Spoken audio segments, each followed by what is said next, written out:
আলহামদুলিল্লাহ আল হাবিব তাহফিজুল কোরআন মাদ্রাসা মিলনায়তন থেকে আজকে মাগরিবের নামাজের পর প্রতিদিনের মতো আজকেও ক্লাস চলছে। এবং আমরা আমপাড়া বিভাগের ছাত্রছাত্রীদেরকে দেখতে পাচ্ছি, যারা অনেকেই মাদ্রাসার ছাত্র এবং অনেকে আছে স্কুল থেকে এসেছে, তারাও এখানে পড়াশোনা করে। স্কুল থেকে আসলে অনেকে ছাত্র দেখি মাশাআল্লাহ হাত নেওয়া, অনেকে স্কুল থেকে আসছে, স্কুলের পাশাপাশি তারা আরবি পড়ছে।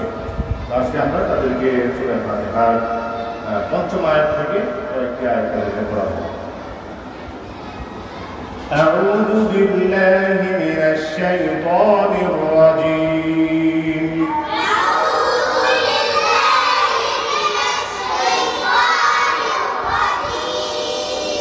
بسم الله الرحمن الرحيم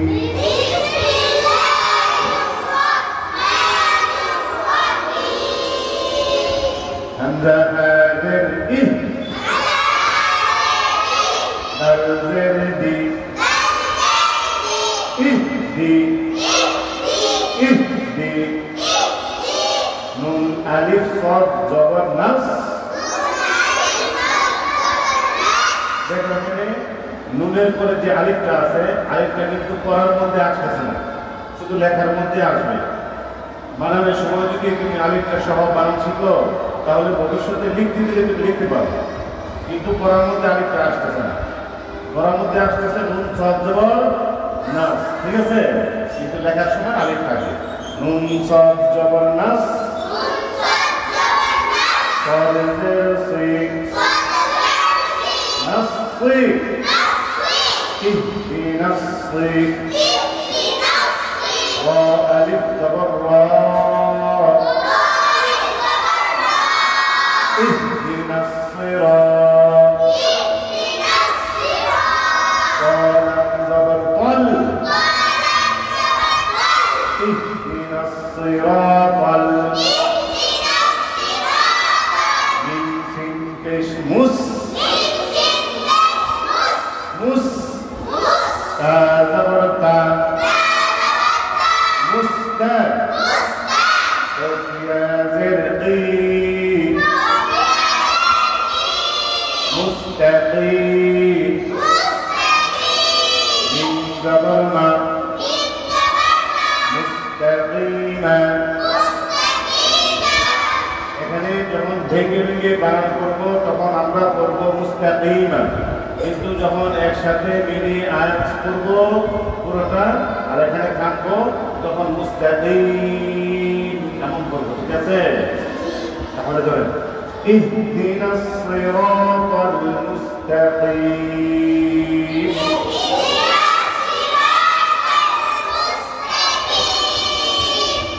اهدنا الصراط المستقيم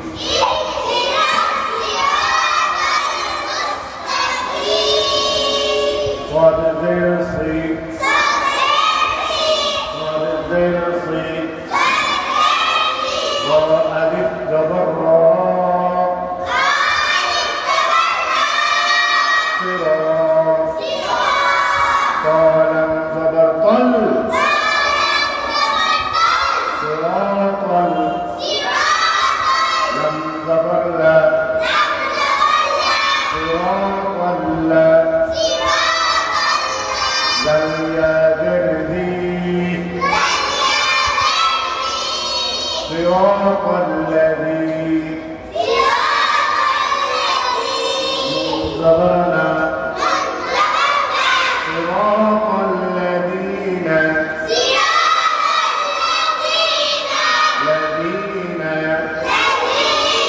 এখানে যে হরফ তার নাম হলো জাল, জালের মতো আরেকটা হরফ আছে তার নাম হলো জা, জাবা শব্দ, জাল হলো পাতলা।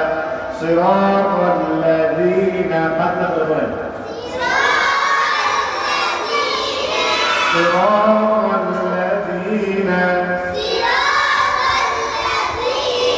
হামজা জবর আন আইন জবর আন عن تا زبر تا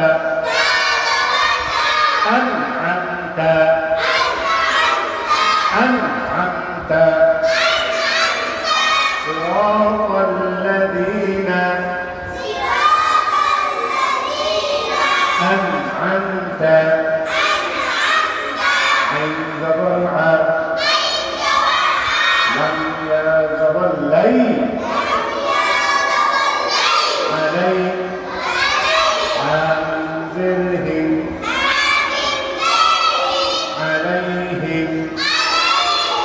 عليهم صراط الذين أنعمت عليهم ما شاء الله তাহলে আজকে আমরা সূরাতুল ফাতিহার পঞ্চম এবং ষষ্ঠ আয়াত আমাদেরকে বানান করে দেখালাম। আরেকটি আয়াত একটু করে আবার দেওয়া হবে এবং তোমরা একটুকু বানান করে করে করতে থাকো ইনশাআল্লাহ। বেশি কঠিন লাগে না সহজ লাগে? মনোযোগ দিয়ে পড়লে ভেঙে ভেঙে বানান করে শিখলে দেখবে ইনশাআল্লাহ আমার অনেক সহজ লাগবে। আল্লাহ তাআলা তোমাদেরকে ভালোভাবে সুন্দরভাবে পড়ার মতো তৌফিক দান করুন, আমিন। আলহামদুলিল্লাহ, আমাদের আল হাবিব তাহফিজুল কোরআন মাদ্রাসায় সাধারণ যে সকল বিভাগগুলো থাকে, যেমন হিফজ, শুনানি, নাজারা, ইউনানি ইত্যাদির পাশাপাশি মক্তব বিভাগও রয়েছে। যারা স্থানীয় রয়েছে আপনারা চাইলে আপনাদের সন্তানদেরকে স্কুলের পাশাপাশি মাদ্রাসায় একবেলা পড়াইয়া তাদেরকে আরবিকা বিশুদ্ধরূপে পড়ানোর একটা ব্যবস্থা করতে পারেন, সেই সুযোগ কিন্তু রয়েছে। এখন পর্যন্ত আপনাদের সাথে ছিলাম আমি হাবিবুল্লাহ আল কাসেম।